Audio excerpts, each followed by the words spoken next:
This is now the fifth session about the fourth mystery kingdom, and we have so far tried to study each possibility, each nation around the Middle East and elsewhere as well, to try to figure out what is this mysterious fourth kingdom. Now we have facts about it.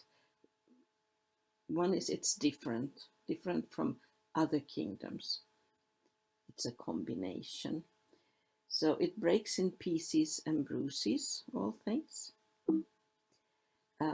It's a combination of the dragon, lion, bear, 4 leopards, and we could call this the CB or the C4B. I like that C4B. I know C4 is an explosive. So the final combination has 7 heads and later an 8th king. These beasts are domains of this beast's kingdom, and it looks like Daniel 7 and Revelation 13 describe the same beast. This beast has bear's feet with brass claws, lion's mouth, swift as a leopard, the body of a leopard, and a monster with iron teeth. It stamps the residue, it devours, it changes everything. Different or diverse type of kingdom. It's not the same as other kingdoms. It's a combination, so it very well cannot be the same. It has been in existence from John's day till today. Now that is something to discover. It suffered a deadly wound. So here we have some basics about the fourth kingdom. And this is now session 5A. We will continue later with 5B and possibly 5C. Hope not 5D, but anyway. So we will break this Israel a little bit in pieces so it will be easier. As you see, I have here the map of the, well, Far East, Middle East. And you can see down here is the kingdom of Israel. In Jesus' day and age, it was conquered by Rome. We did discover that Rome does not fulfill the scriptural parameters to be the fourth or sixth mystery kingdom. And this is commonly misunderstood to be the case, that Rome is this empire. Now these parts, Parthia, Scythia, and Bactria, these have been kept secret from us. They have been kept. No, I wasn't told about this in my childhood. I wasn't even told about this in my adulthood. It's just recently that information about these nations have kind of been made manifest. They've been made manifest. We know about them. Now here we have Finland, you see up here. So this Scythia reached to that level. You have to understand these maps can't possibly be 100% correct because we don't really know. There were tribal areas, the borders were or were not. They had no border crossing or any. You didn't need passports, anything like that. The Scythians basically became Germany and the Germanic nations. These 3 partitions of Israel where basically they were there because during the Babylonian and Medo-Persian eras. People fled to other parts to be safe. Israelites fled. So, and of course, when Daniel conquered Babylon and Medo-Persia, he sort of conquered it in a religious sense. So, this the ruling of these nations changed, and basically they were inhabited by various Israeli tribes, but the main tribes were those of, I say, Rachel, Joseph, and Benjamin, and that means Manasseh and also Ephraim. Those tribes were the main leading tribes. So this is how we can now find so much of Egyptian DNA in Europeans, which has been a bit of a question at how could this be? Well, I think it was Collins, Finley, and Rawlinson have studied this and have come to the conclusion that these nations basically were Israeli tribes remnants, or as you can see, they are much larger than little Israel here. They're just nations that grew over years. Now, if we go to Israel, I will try to make more sense of these things later. We go here, this one as well.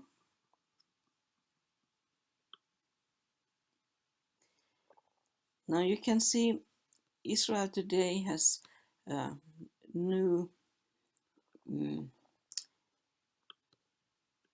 national bird, it has a new national flower, and it's not like it was in Jesus' day. This was done later. I have made this Israel a little bit longer, this study about Israel, because it's so central and it's so important. So I have divided it to just a little bit about Israel, about the quest we have of the fourth mystery kingdom. Then we found out that there were 7 Herods. I did not know that when I was never told Herod was was not an Israelite. We were just told that there was one Herod. Then the Edomite dominion and dominion over Judea. And then a little study about what is a Jew, what is an Ashkenazi, and what is an Edomite. What was the deadly wound? About the true high priests. How does this work? And just a few words about the Sanhedrin and Sadducees. And there's a conclusion. At the end of the book, I have full chapters of Daniel 7, Revelation 12, Revelation 13, and Revelation 17. So let's just start with this. The kingdom of Israel was ruled by Rome in Jesus' day and age. It was a kingdom yet. It was not Rome. It was part of Rome. And it did look like Israelites would have been allowed to practice their own religion and live according to their customs and ways under Roman rule. Now the question is, was it actually so? Could Israel be this dragon kingdom? Israel is known to be chosen to birth Jesus. It really took a special step of faith to even consider this. Israel is thought of as the Holy Land, and so to look for it to be this or any part of this fourth mystery, I almost didn't do it. Well, Revelation 17:10, and there are 7 kings, 5 are fallen, one is, and the other is not yet come. When he cometh, he must continue a short space. Now the 5 fallen ones have been believed to be Egypt, Assyria, Babylon, Medo-Persia, and Greece. This is not correct. The one that is has been thought to be Rome. Now we already discovered that Rome is not the fourth kingdom. And our search is this 4th-6th mystery kingdom, or the C4b.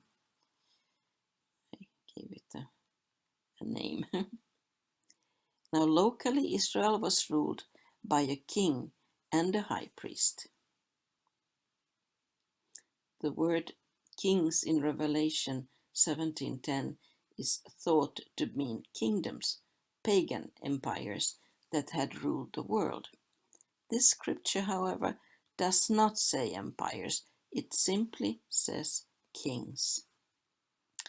After weeks of study, prayer, and no answer as to the existence of this mystery, I accepted that the word kings means kings, not kingdoms, and I ventured out to search where this would lead to.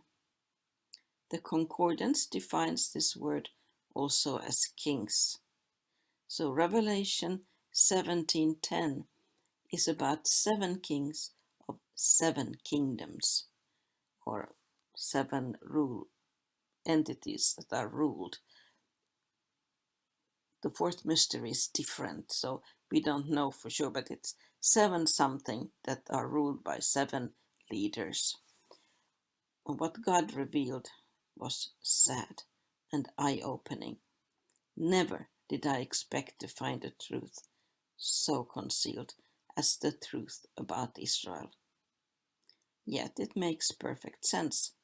The enemy would of course attack God's kingdom first. This is what he fights against. So this is war of nations. The accepted interpretations had been based on geographical extensions. Now this is incorrect. Geographical extensions, they don't have to do with the spiritual, sorry. We need to view biblical prophecy according to the spiritual. What did the dragon fight against? The rabbit hole deepens, and your Alice is led to a wonderland of shockingly obscure truths and facts that have remained hidden and not fully understood for some 2,000 years already. So our quest, Revelation 17:10 states that there are 7 kings. 5 are fallen, one is, and the other is not yet come. When he cometh, he must continue a short space. These kings had the goal to become the world-ruling 4th mystery described in Daniel 7 and Revelation 13. They are pictured as 4 types of beasts. One beast has 4 heads, so altogether we have 7 heads. In John's time, the 4th mystery is not a world power, but it had started to reach this goal of world dominion. And 4 great beasts came up from the sea, diverse one from another. The first was like a lion, and had eagle's wings. I beheld till the wings thereof were plucked, and it was lifted up from the earth, and made stand upon the feet, as a man, and a man's heart was given to it. And behold, another beast, a second, like to a bear, and it raised up itself on one side, and it had 3 ribs in the mouth of it, between the teeth of it. And they said thus unto it, arise, devour much flesh.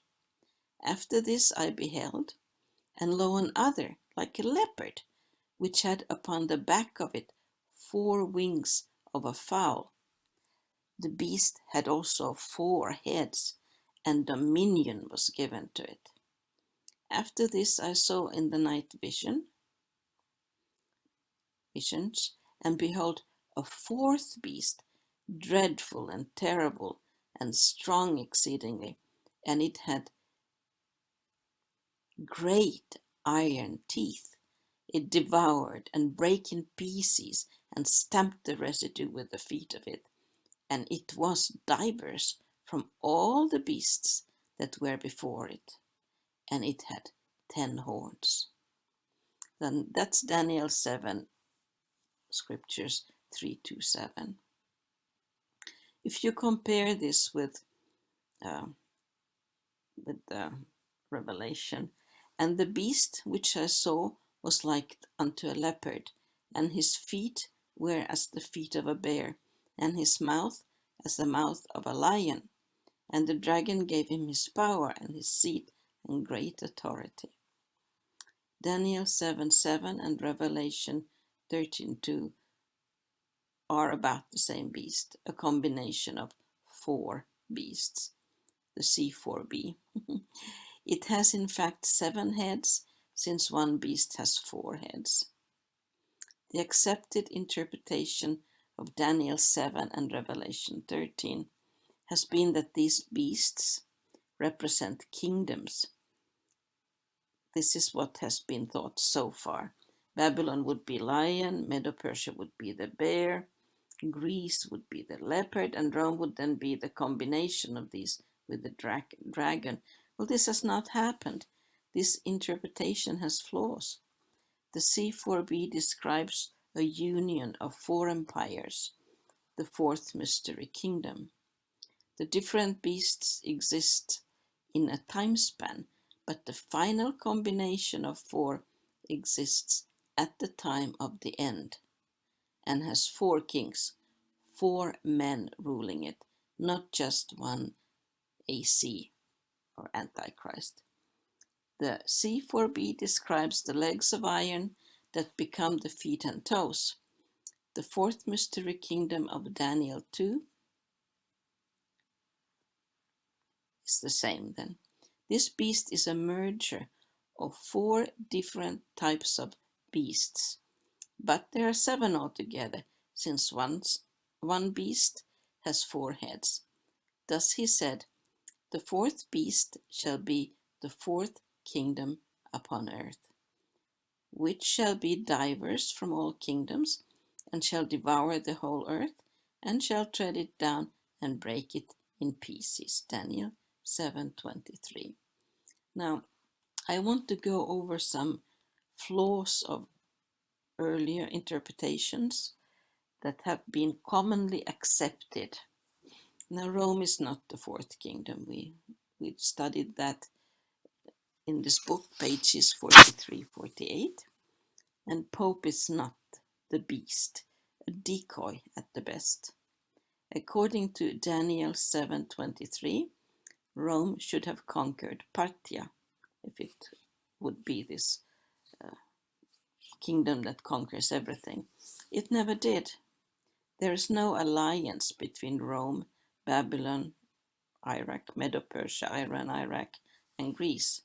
Rome ceased expanding a long time ago and has diminished in size and dominion. Catholicism, or the Catholic faith, is not ruling the world either. It's actually diminishing. You can read that. We went through that in detail. Now, the second flaw would be the C4B. It's a union. These kings exist in the same era. Their lives were prolonged. Babylon and Medo-Persia gone. They cannot form a union or be prolonged. And Babylon is not the lion, the bear is not Medo-Persia. Also, Revelation is about Jesus and starts with Jesus. So this idea that these beasts could be something before Jesus' time is simply wrong. As concerning the rest of the beasts, they had their dominion taken away, yet their lives were prolonged for a season and time. So whatever these beasts are, their dominion will be taken away. Medo-Persia is described as a ram and Greece as a he-goat in Daniel 8. God is not the author of confusion. He does not change these suddenly to a bear and 4 leopards. Revelation starts with Jesus. It is not about events before him. So we have to view these prophecies being about Jesus and his time, the time he lived on earth and after that. The 4th flaw, 4 kings shall arise. John had the vision during Domitian's reign. These kings will rise in the future. This cannot include kingdoms that existed only in the past before this prophecy. So Babylon is not this lion, the bear is not Medo-Persia. These great beasts, which are 4 kings, which shall arise out of the earth. Daniel 7:17. And the beast which I saw was like unto a leopard, and his feet were as the feet of a bear, and his mouth as the mouth of a lion, and the dragon gave him his power and his seat and great authority. Revelation 13:2. In Daniel 7:17, these beasts are referred to as kings, and they form a union. So they must live at the same time. One couldn't live 2,000 years back or 3,000 years back. They live in the same era, in the same timeline. Regardless of how we view these beasts, they cannot be Medo-Persia, Babylon, Greece, and Rome. This is simply wrong. The 5th flaw, sorry. These beasts form a combination of 4 with the goal to dominate the world. Each beast rises to power with the dragon's help, but only the final combination of 4 will rule the world. The leopard is given dominion, Daniel 7:6, but it does not rule over all, only the sea bee does. If the leopard is Greece, then it should have dominion. That's not the case. Greece has no dominion today, really. Islam Illuminati, or ISIL, has increased dominion. Greece is not the leopard. After this I beheld, and lo, another like a leopard, which had upon the back of it 4 wings of a fowl. The beast had also 4 heads, and dominion was given to it. Daniel 7:6. Dominion is given to the leopard as a gift. Now that's because of the oil. We have given the leopard dominion so we can run our cars, airplanes, ships, and all our machinery. And we must understand all about these 4 beasts. There has been no known 4-beast kingdom to rule the world since these prophecies. None of the suggested nations have risen to significant power in recent years either.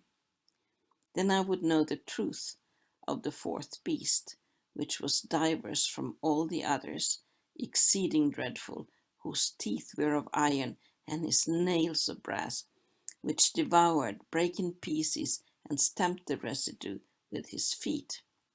Daniel 7:19. Thus he said, the 4th beast shall be the 4th kingdom upon earth, which shall be diverse from all kingdoms, and shall devour the whole earth, and shall tread it down and break it in pieces. That's Daniel 7:23. This beast is our quest. The final C4b has 10 horns. These exist at the time of the end. The 4 beasts from the 4th beast, they form the union, the 4th mystery kingdom. And the 10 horns out of this kingdom are 10 kings that shall arise, and another shall rise after them, and he shall be diverse from the first, and he shall subdue 3 kings. Now, this is not quite clear if he subdues 3 of the 4 kings or 3 of the 10 or both. And of the 10 horns that were in his head, and of the other which came up, and before whom 3 fell, even of that horn that had eyes and a mouth that spake very great things, whose look was more stout than his fellows. Daniel 7:24 and 20. This little horn is stout, determined, active, or darker. This could refer to one man that has been very busy in the US, UN, and all over the Arab world.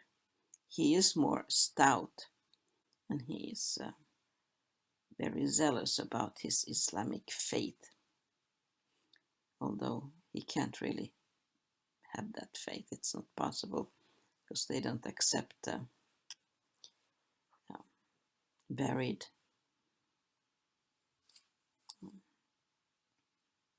Islam accepts only marriage between man and woman. This C4b is the 4th kingdom, the mystery. It is one odd beast, one entity, the 4th mystery kingdom. It's a union of 4 beasts, but 7 nations with leaders. These 7 beasts arise one after the other over 2,000 years. So this 4th mystery kingdom is not born overnight, but one by one these beasts arise. And from these beasts will advance a coalition of 4 toward the end of time to rule over all. The C4b correlates with the legs and feet and toes of Daniel 2 and with the 4 beasts of Daniel 7 and Revelation 13. All right. Now, we already made this question about 10 horns, cut down to 7 or 4 kings to 1. The 10 horns are leaders over specific allotted military areas. They are on top of the dragon. And the dragon gives power to the C4b. It is in totalitarian control over it. It controls everything. The armed forces are of the bear with brass nails. Now, if we would look at this thing, it would look that it has 1 lion head, the false prophet with iron teeth. So he's not a true prophet. The C4b has bear's feet, and that means Antichrist army marching. Body of the leopard, its people, and the dragon empowers it.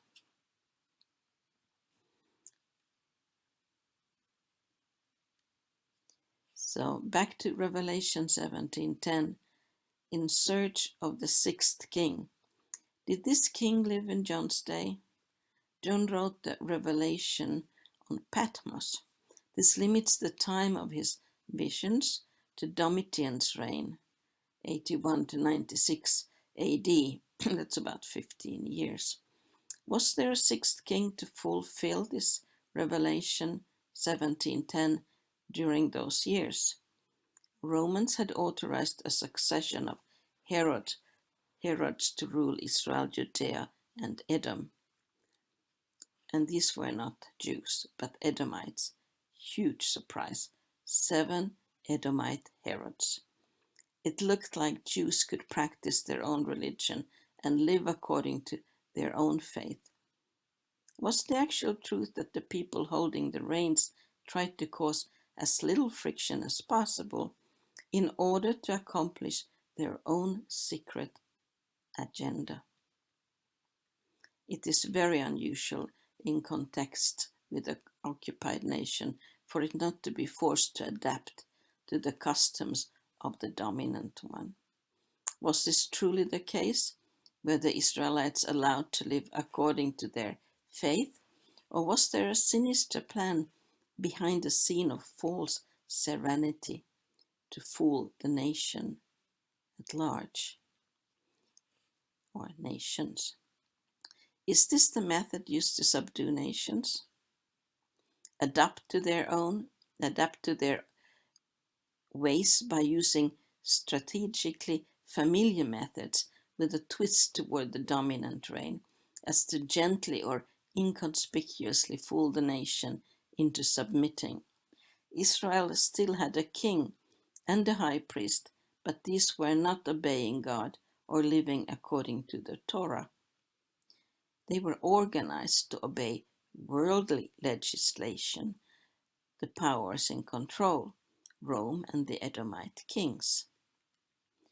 Presidents and kings, all rulers, are today controlled this way. Their power is restricted and often also ostracized. They are ruled by a veiled, organized, and well-established regime. So this would be now 5a, 5a, and we continue with 5b about Israel.